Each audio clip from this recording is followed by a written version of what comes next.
Welcome to tonight's stream of Today at the Euros, brought to you by the Football Fan Show. I'm Danny. Hiya, how you doing? So the poll got posted to the wrong account, so I'm just currently trying to rectify that. So give me a moment, and we'll get started. We might have to stick around slightly longer because my phone decided to post the poll to the wrong account. The stupid idiot. But you will be able to vote for your game of the day very soon. So sorry, I'm being rude by not focusing on on you guys. So I will focus on you. I should go to a break. You know what? In fact, that's exactly what I'm.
Sorry about that.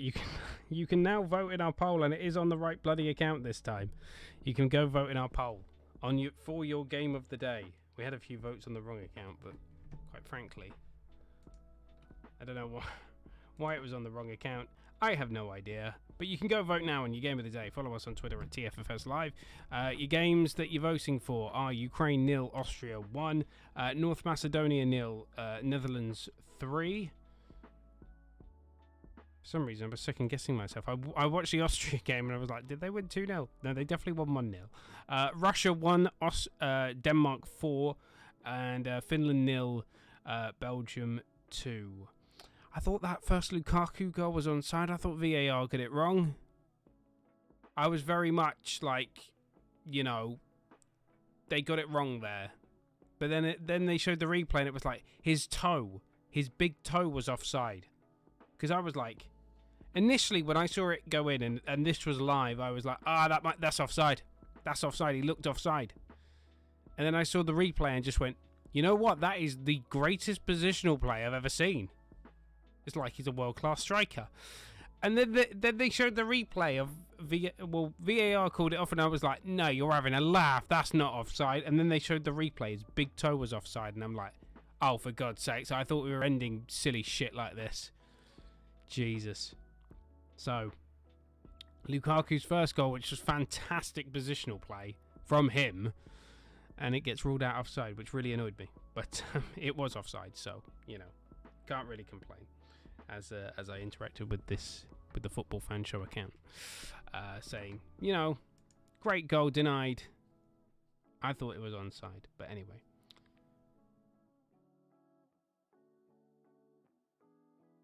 Oh wow, we've got. So there are more teams through than just Austria and Denmark tonight, because the permutations of certain results mean that certain teams are through. So I will let you know what those permutations are, because I am so confused by it. So confused. With that being said.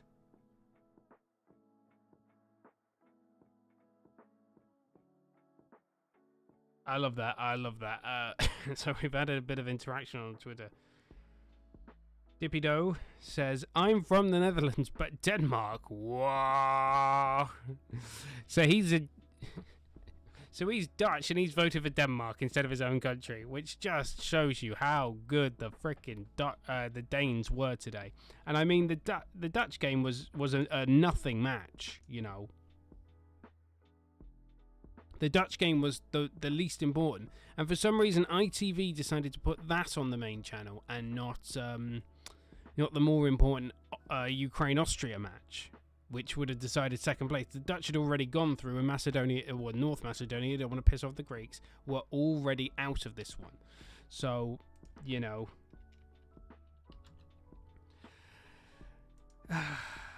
So all the permutations coming up. England and Scotland team news on the way. Billy Gilmore has tested positive for COVID-19 and therefore is out of the next Scotland game. Two England players are self-isolating. Does that mean they will miss out as well? That's the question. We're gonna have a look at that as we cover all the news from Euro 2020. But let's go through those results from tonight's games. And let's start with the earlier kickoffs, the 5 o'clock kickoffs. And that is where we start. And yeah, hopefully. Yep, that's updated. So fantastic. Right, let's kick off with today's games. And I go through my notes, which are all, of course, typed up on the computer. We start with Group C, which was played before Group D. And let's go with the meaningless game, as the Dutch spanked North Macedonia to send them, well, the North Macedonians were going home anyway, but they have been spanked and are out of the competition. They are out of the Euros. For today, anyway. For this year. So, with that, 87... Oh, I'll go back to my poll. So, at the moment, 100% of you went with Russia 1, Denmark 4. Currently, 12.5% of you now going with Macedonia 0, the Netherlands 3.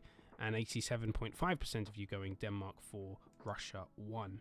Very good performance, though. Let's go into that. Let's analyse and give you the facts. The facts from that North Macedonia Netherlands match. Goals from Memphis Depay. Gigi Wijnaldum helped the Dutch secure a major,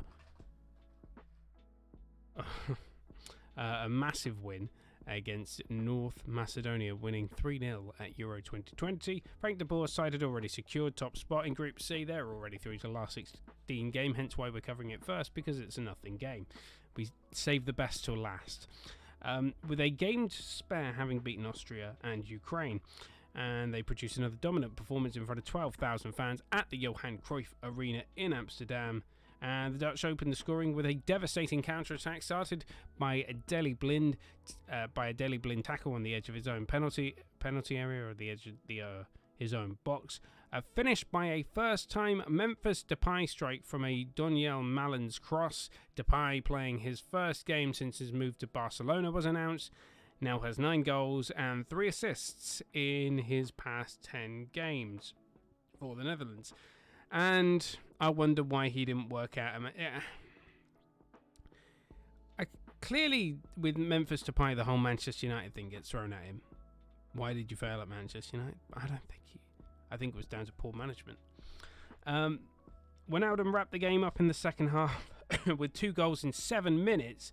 First tapping in from Depay's well-placed cross before Macedonian goalkeeper saved Depay's. So the Macedonian goalkeeper saved a shot from Memphis Depay, and it fell nicely to Wijnaldum, who put it in the back of the net. The Dutch will now travel to Budapest for their last 16 game, and there are connotations as to who they're going to play. I think we might know tonight, because there are a number of different teams that have gone through tonight based on tonight's results.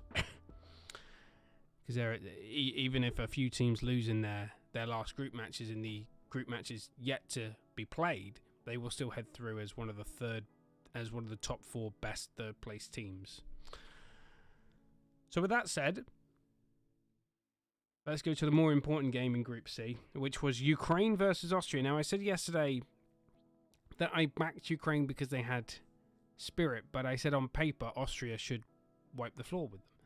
Absolutely. And that is what happened. Austria reached the knockout stages of the European Championships for the first time after they secured a 1-0 win against Ukraine, and they secure a tie against Italy. I would not want to be Austria at this point. You know, bit of a rivalry between the Italians and the Austrians. Franco Foda's side produced a courageous display in Bucharest. There were more Austrian fans there than there were Ukrainian fans, considering it's just a hop over the border. Christoph Baumgartner's close-range finish proved enough to earn a Wembley meeting with the Italians on Saturday. It was a fantastic corner, and he just found himself in space, and he just absolutely launched it into the goal. No chance of a save there. Ukraine third in Group C must wait and see if their points tally of 3 points is enough. Not looking likely. Not looking likely. And same with... well, I mean, they're in a better position than Finland, as Ukraine have -1 on goal difference. So that's really all to tell you about that game. Austria winning 1-0, securing their place second in the group. Obviously, the Dutch winning it with 9 points. Ukraine have to wait and see. They're on 3 points with -1 on goal difference. In North Macedonia get the wooden spoon on 0 points. But at least they have a better goal difference than Turkey, so they can claim that. They can claim that they can't claim to be the worst team at this competition, because at the moment that stands as Turkey with -7 on goal difference to North Macedonia's -6. I mean, both Group B games were incredibly important today. Let's start with the one that was on BBC One in the UK, and that is Finland versus Belgium. And if there's one player I feel sorry for in that Finnish squad, it's their goalkeeper, because he has been their best player by a country mile. But he's been Finland's best player by a country mile. That goalkeeper of theirs is fantastic. Belgium secured wins in all 3 group games at the European Championship for the first time. But more important than winning a European Championship or a World Cup for Belgium, they have finally beaten Finland for the first time since 1968. 1968! World champions, boy. Give them the trophy already. Give them the trophy. They've beaten Finland for the first time since 1968. What?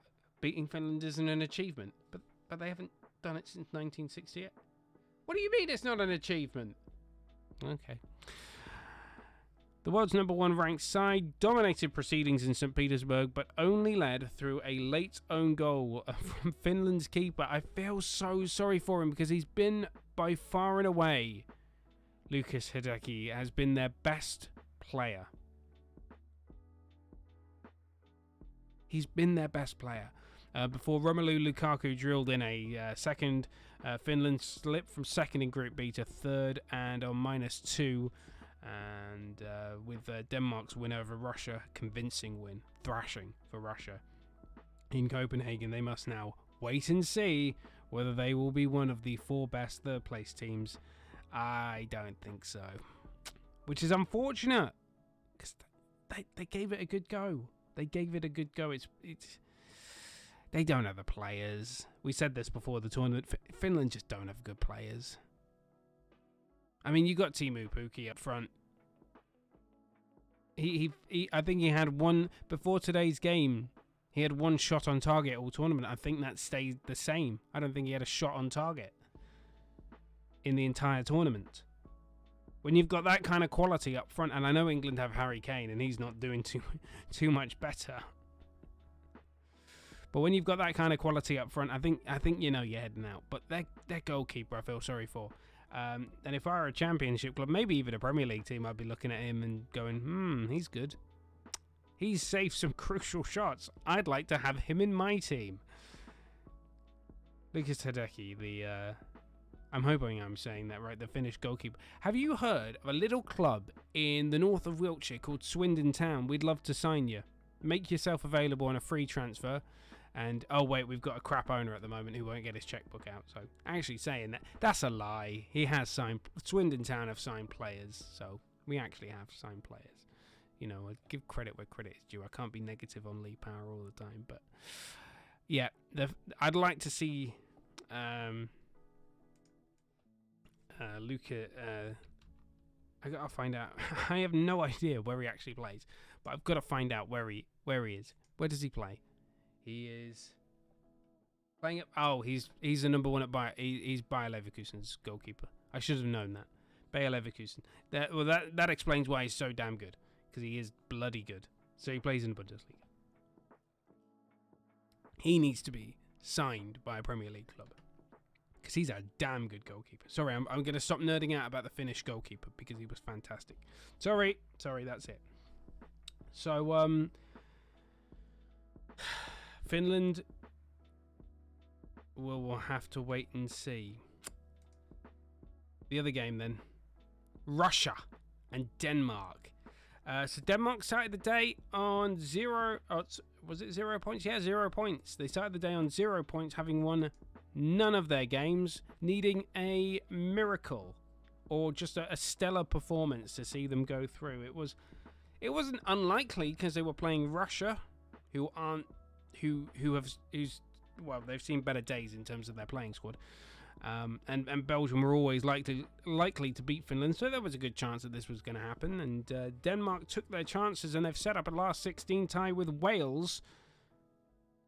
Quite fancy the Danes for that one. Although saying that, every time I've said I quite fancy a team, they've always gone on to lose. So, sorry Denmark, I quite fancy you to beat Wales there, which means you'll lose. Which is good, because I actually want Wales to go through. Knowing they needed a win and hope Belgium beat Finland, the hosts did not hold back, and there were passionate scenes of celebration in Denmark. Mikael Damsgaard set the stage alight with an exquisite long-range opener, whilst Chelsea's Andreas Christensen also scored with a stunning strike. I saw that goal. Oh, that was good.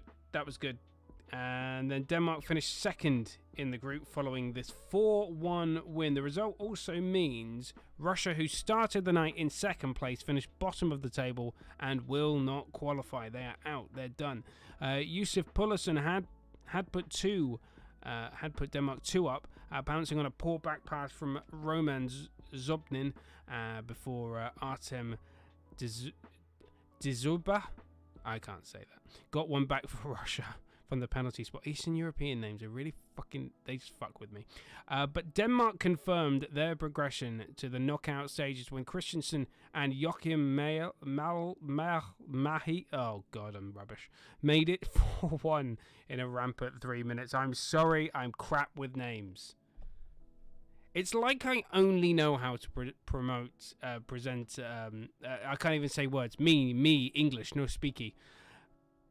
It's like I know how to only pronounce, not present, not promote, pronounce, because I can't remember my own fucking dictionary.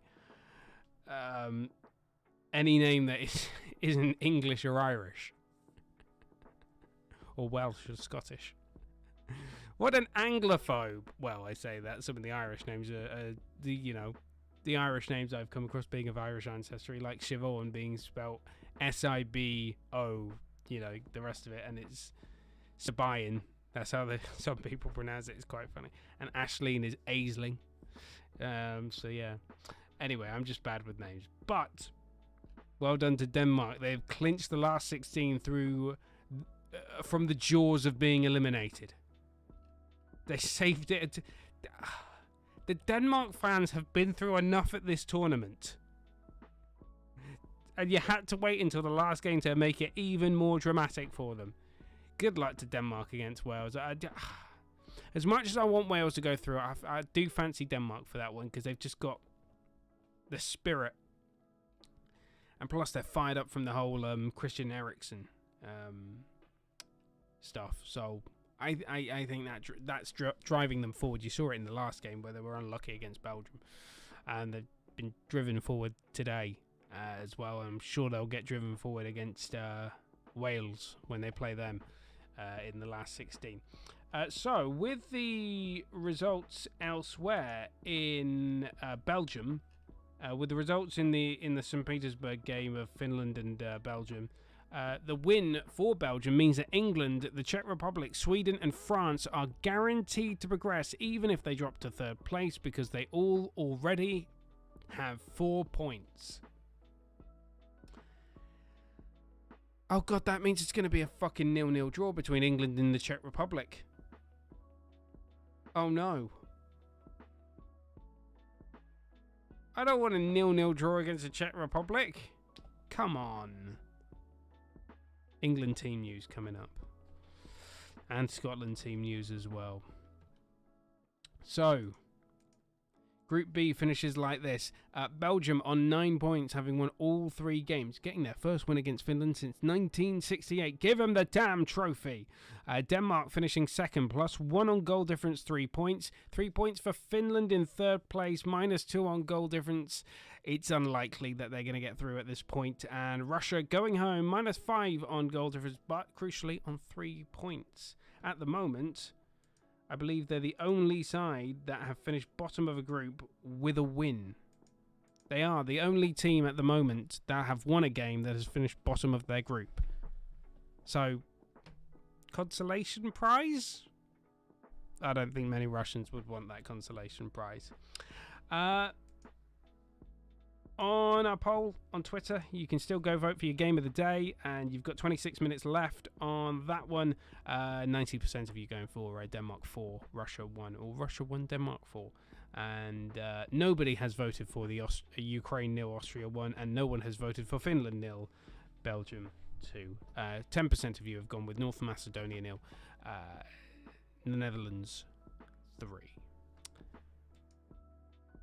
I did ask for your predictions for the later games. 66.7% of you predicted a Denmark win. 33.3% of you went draw. And no one went for a Russia win. And then everybody went 100% for a Belgium win against Finland. We will have a look ahead at the games tomorrow. And with that said, before that, we must go to your Euro team news, and we go... Well, let's start with Scotland. Billy Gilmore's enforced absence provides a chance for someone else to come in and make themselves a national hero. That is what the Scotland boss Steve Clarke has said in a pre-match press conference. The 20-year-old has tested positive for COVID-19, so will miss Scotland's crucial Tuesday night clash in Euro 2020 with Croatia. They're playing tomorrow. Jesus.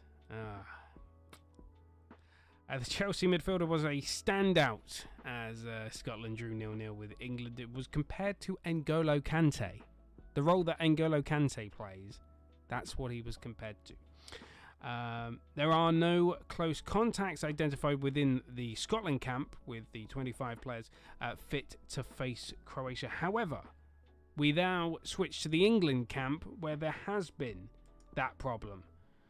And England's Ben Chilwell and Mason Mount are doubts for tomorrow's game with the Czech Republic, as they are in self-isolation as a precaution after coming into close contact with Scotland's Billy Gilmore. The pair were seen interacting with their Chelsea teammate after Friday's 0-0 draw with Scotland at Wembley. Obviously, as we've just said, Gilmore tested positive for COVID-19. Gareth Southgate in a press conference says, "I can't say it isn't disruptive." And speaking to 5 Live as well, he said, you would have to say at this moment in time, they are a big doubt for tomorrow. The worst case scenario would be that the two boys would be out for 10 days from the game last Friday. Chilwell and Mount were seen hugging and speaking to Gilmore after the final whistle from Friday's games. Public Health England PHE's guidance states that someone could be considered a close contact and might have to self-isolate if they have had a face-to-face conversation within 1 metre or had been within 2 metres of someone for more than 15 minutes who tested positive for COVID-19. Now, a part of UEFA's protocols at this tournament is that everybody has to be tested 48 hours before a match for coronavirus, and all England's tests came back negative. They have since subsequently done a voluntary test, which all came back negative as well, a lateral flow test, and they've all come back negative as well. So we await to see what the result is. But quite frankly, it might force Gareth Southgate to rotate his squad and change his fucking dull tactics. So quite frankly, sorry lads, I feel sorry for you that you're going to probably miss out on the next 2 games. But if it forces Gareth Southgate to rotate the squad and play Jack Grealish and Jadon Sancho and potentially Jude Bellingham, then go for it. Sorry lads. Otherwise, we can see just how unimaginative Gareth Southgate is, and you know my opinion on him because I asked for his resignation after the 0-0 draw with Scotland. In all of our Euro drama, I've completely forgot that the Copa America is a thing and happening right now in Brazil. Probably shouldn't be, but anyway. Also, in European Championship news, Euro 2020 news, this is sad news that France forward Ousmane Dembele will miss the rest of Euro 2020 after suffering a knee injury. Dembele came on as a second-half substitute during their 1-1 draw with Hungary on Saturday, but had to be replaced after 30 minutes.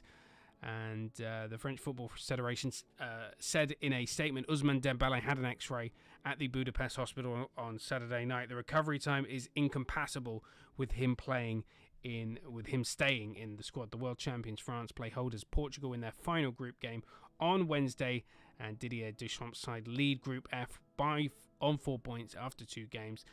1 ahead of second place Germany. Of course, they're already guaranteed their place in the last 16 because they have 4 points, so they'll be one of the 4 best third place teams should they finish third.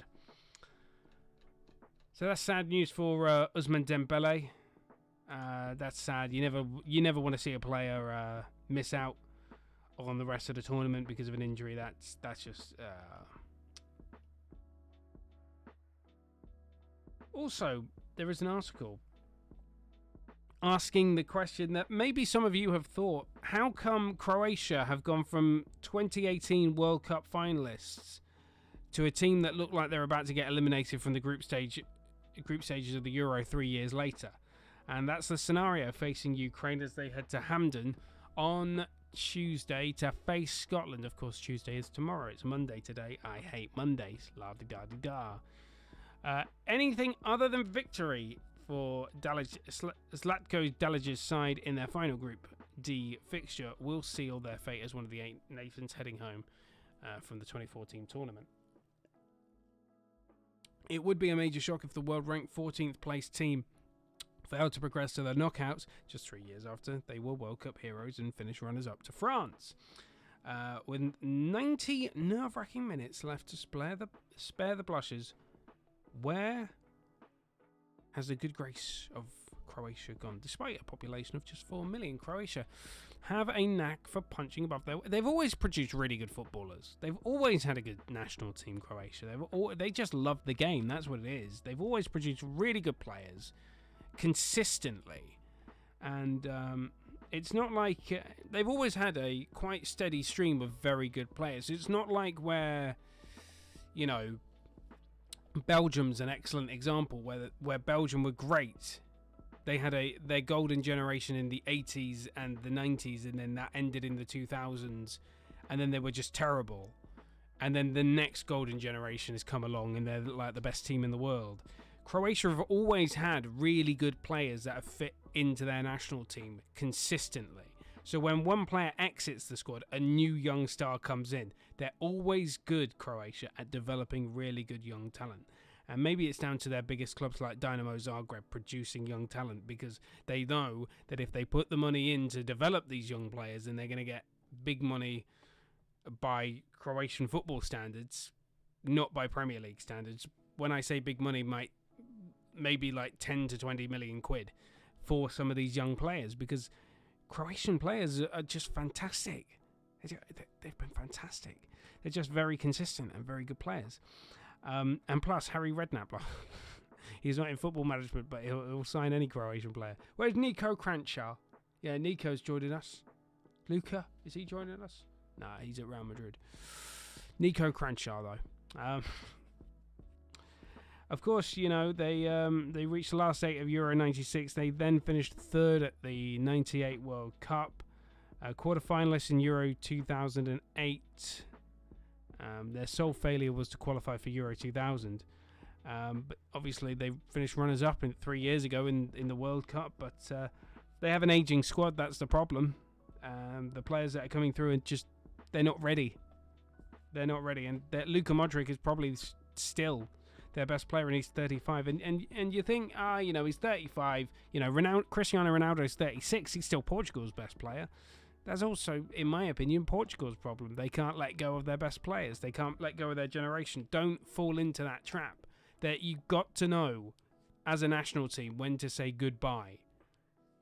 Quite frankly, to England's so-called golden generation, we should have said goodbye to them after the 2006 World Cup, but they kept playing on, unfortunately. Unfortunately. Some of them did anyway. Hence why we didn't qualify for Euro 2008. So, let's look ahead to tomorrow's fixtures in the Euros. And there are only 4 games to bring you, and they're all from Group D. So there are no 5 o'clock kickoffs tomorrow. They're all from Group D. We start at Hampden Park, as Scotland are confident they can turn a good display into goals on tomorrow night's Tuesday game, their must-win meeting with Croatia at Hampden. That's what Scottish defender Liam Cooper has said. Scotland and Croatia both need victories, whilst Group D rivals England and the Czech Republic are all assured of their last 16 places, so it's going to be a fucking 0-0 draw, which will be drab. Cooper said in a press conference, we've had 30 shots. We just need someone to step up and put the ball in the back of the net. That's the problem. You can have all the shots in the world. You still need to be able to put them in the net. It's like me at a bar. You can have all the shots at the world, but you still need to score at the end of the day. Sorry. I thought that was funnier in my head. I apologise. Obviously, we know that there will be no Billy Gilmore. So let's go to the Statman, not the Scatman, the Statman. Scotland have never lost to Croatia. There's a good start. There's a good stat. Having won 2, drawn 3. No previous game between Scotland and Croatia has produced more than 2 goals.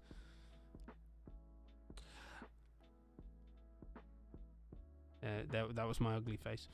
Scotland have only lost 1 of their last 7 matches at Hampden Park, winning 5, drawing 3, although it was the tournament opener against the Czech Republic. Can they actually do it on home turf? That's the question you've got to ask. Can they do it on home turf?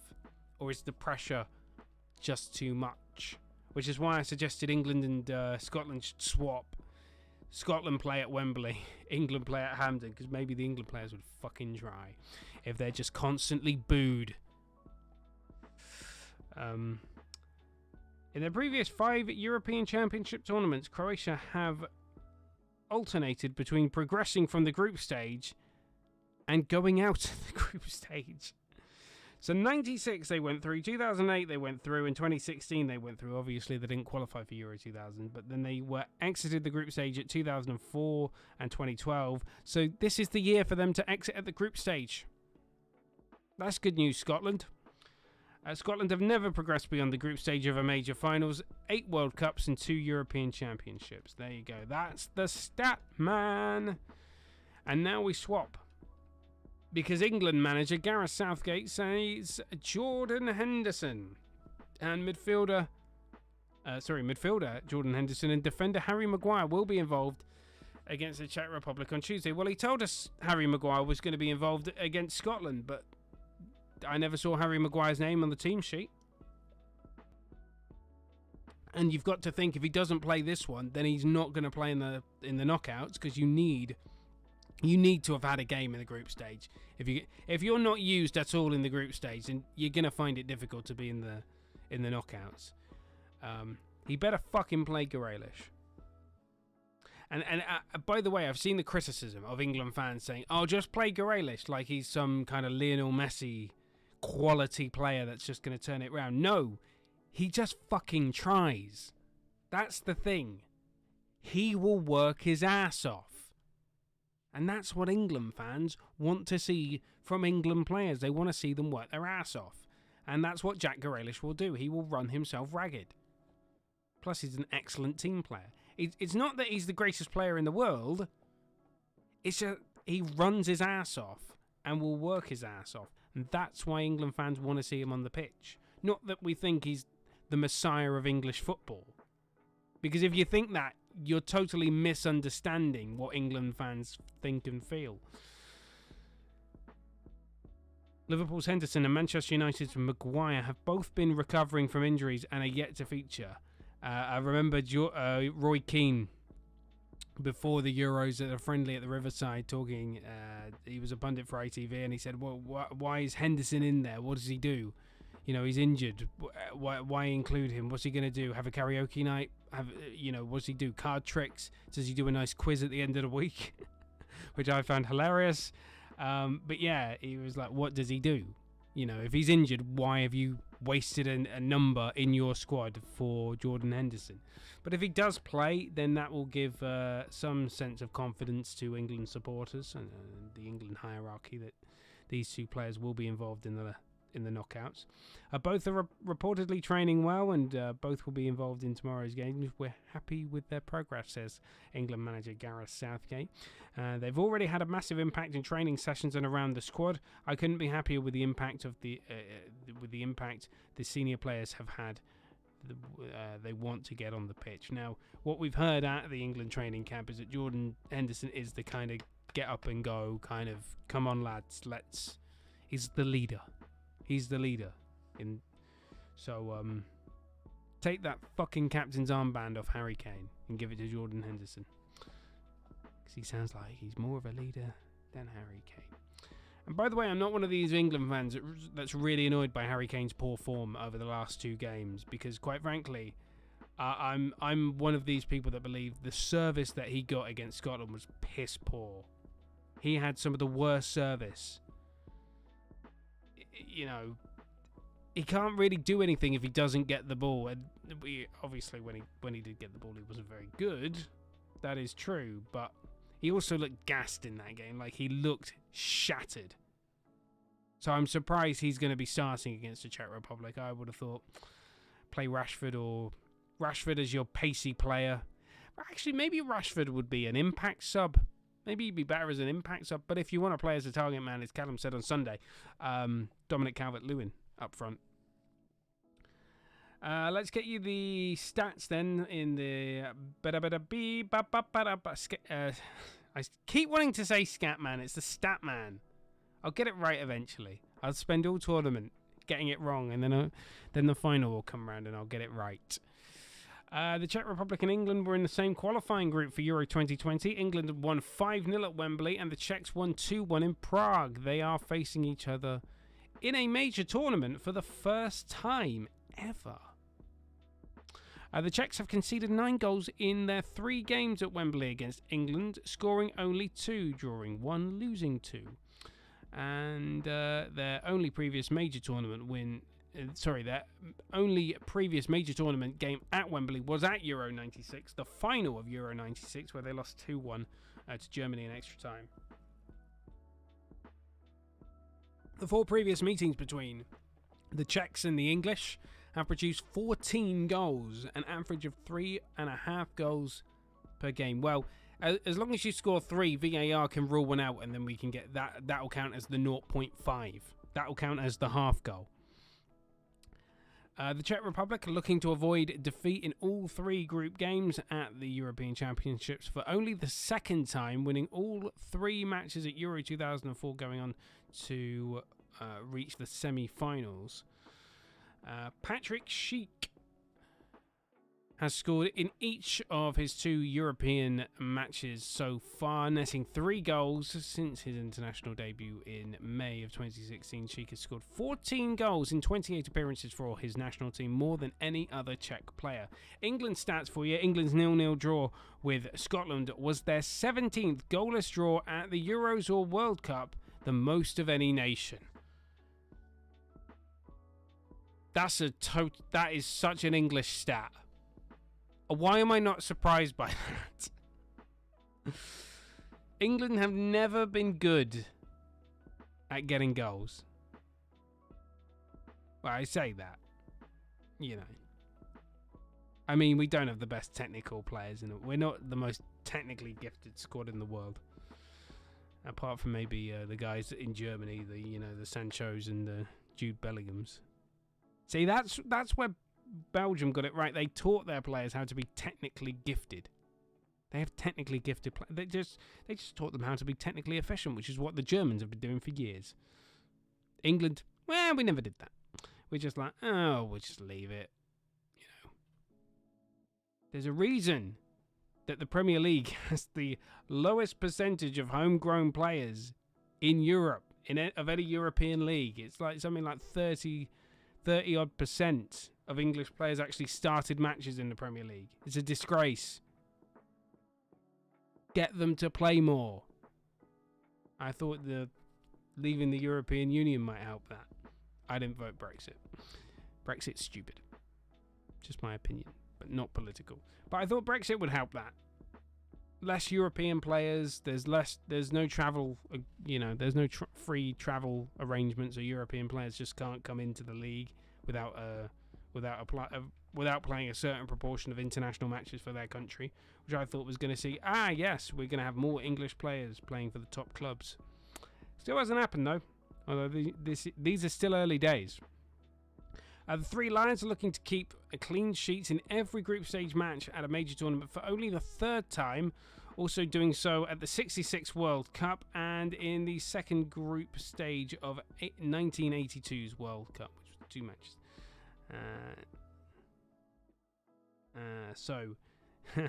Oh God, I mentioned the 66 World Cup. Raheem Sterling's only hat-trick with England's national team was against the Czech Republic in a European Championship qualifier, the one that finished 5-0 in March of 2019. England striker Harry Kane has scored in each of his 2 previous appearances against the Czech Republic, both times from the penalty spot. However, Kane has only scored 2 goals in his past 11 appearances for the Three Lions, after scoring 13 in his previous 11. And Gareth Southgate is set to take charge of his 57th England match, his 57th match as England manager, surpassing the total of Roy Hodgson, who had 56. In the process, he will equal the same number of caps he earns as a player for the Three Lions, and is already the only man to both play and manage 50-plus games for England. After this tournament, I don't think he'll be managing any more games. I saw somebody post on Facebook earlier Gareth Southgate's managerial qualifications, finishing 13th in his first season at Middlesbrough, then I think it was 14th, then 19th in the Premier League, so they got relegated in his third season. Then knocked out the group stages of his first tournament with England under 21s, then took over the national team and then managed to convince all of England that he was a fabulous manager. I have never been convinced Gareth Southgate was a fabulous manager, but I did get on the hype train and thought, oh, you know what, an ex-player might actually know what's gone wrong for England at major tournaments, and he might actually rectify it. And he did in 2018, but as a lot of critics say, who did we actually play in 2018? I mean, we won a penalty shootout against, who was it? Was it Ecuador or Venezuela or Colombia? Other than that, other than coming across to Croatia and losing, who did we really play? That's the argument. I think we'll find out whether that holds true after this tournament's over. Don't get me wrong, I think England have a good squad, but I think we may need a more pragmatic manager. Now there's a big word for me to say. The poll is closed. Oh no, it's not. It's still open for another 5 minutes, and I'll have a look now at what is going down, because there's a new number 2 entry. Still, no one has voted for Ukraine 0, Austria 1. It's like, guys, can we get a vote? I feel like I should just vote for them out of pure sympathy. No. In third place, it's North Macedonia 0, Netherlands 3. It's with 7.1%. Finland 0, Belgium 2 has 14.3% of you saying it's your game of the day, but with 78.6%. 5 minutes left of this poll on our Twitter page at TFFS Live. It's 78.6% of you believe Russia 1, Denmark 4 is your game of the day at the Euros today. Of course, go there and we'll have a poll up for tomorrow's matches. Who do you think will win? And we'll be back at 10 o'clock to review every little goings on of the England game. In fact, we might actually stream live for that one because it is the final group stage game. So we probably will stream live and then come live as soon as it's finished, and we'll start chatting away. Chatting away. And tomorrow night, we're not just going to be on Twitch, we're going to be on our YouTube channel as well. So go check us out there and go like us on Facebook. Facebook.com/The Football Fan Show, and Twitter at TFFS Live. Of course, by the way, the latest episode of our podcast where we talk about the Euros, Tottenham and Everton is now available on your podcast provider of choice. Callum was my guest for that podcast, so go check it out when you can. Maybe download it and take it to work with you. So yeah, I'm now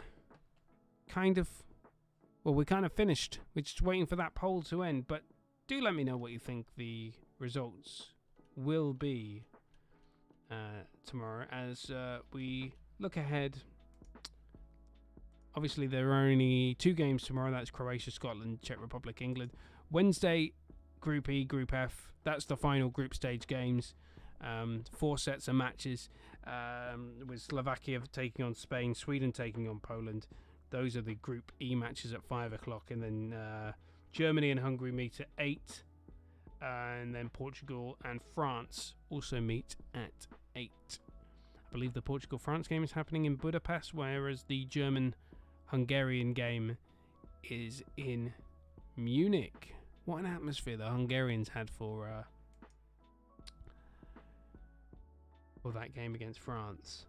And of course, today we had in non-Euro news, Harry Kane being the subject of a £100 million bid for Manchester City.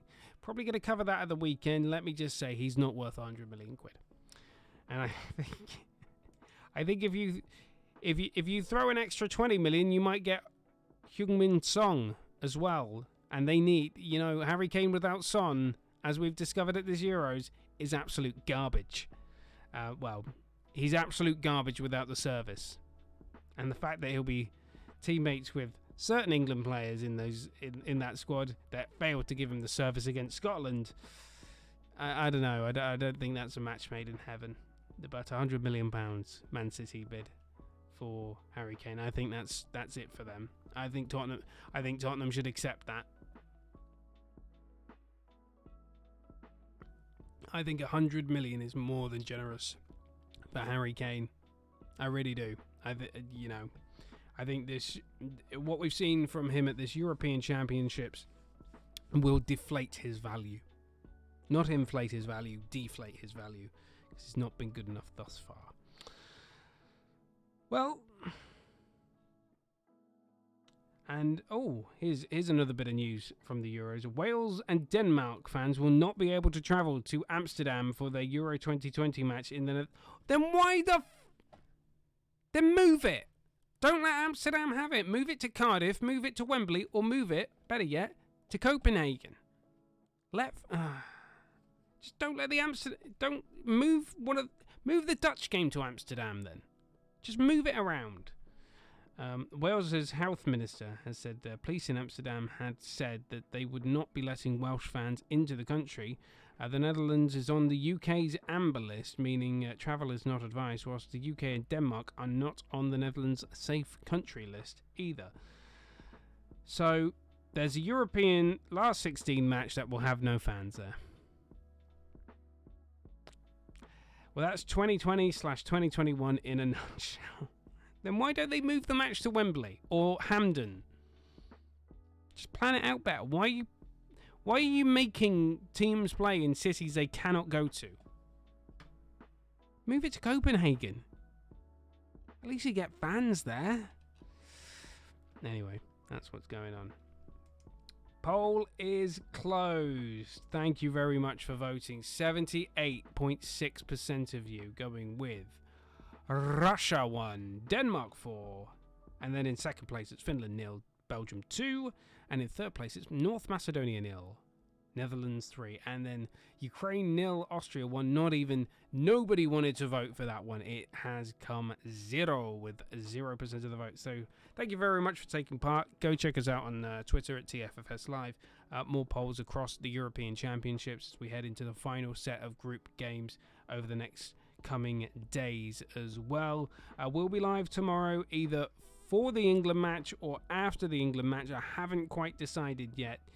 I will be very sweary and I will be getting probably very drunk. Although I said that after the Scotland game and I didn't. So anyway, thank you for watching tonight. Come give us a like on Facebook, facebook.com/The Football Fan Show. And this goes up on YouTube pretty much straight away now. And go check us out there, The Football Fan Show Live as well. Well, just search The Football Fan Show on YouTube. You won't get the AFTV lot doing a Channel 4 show called The Real Football Fan Show. Email us anytime, thefootballfanshow@gmail.com. Add us on Skype, there it is, Dead Air Media, and we will be taking your calls after the England-Scotland game as well. So if you've got any strong opinions on, not the England-Scotland game, after the England-Czech Republic game, the England-Scotland game has already been played, but if you've got any strong opinions, either on Scotland-Croatia or England versus Czech Republic, we will be live tomorrow from 10 o'clock on both Twitch and on YouTube. Yes, because we haven't signed any partnership agreement. We don't have to be exclusive to Twitch, so shh, don't tell Jeff Bezos. We're cheating on Twitch for YouTube tomorrow. We're 2 timing.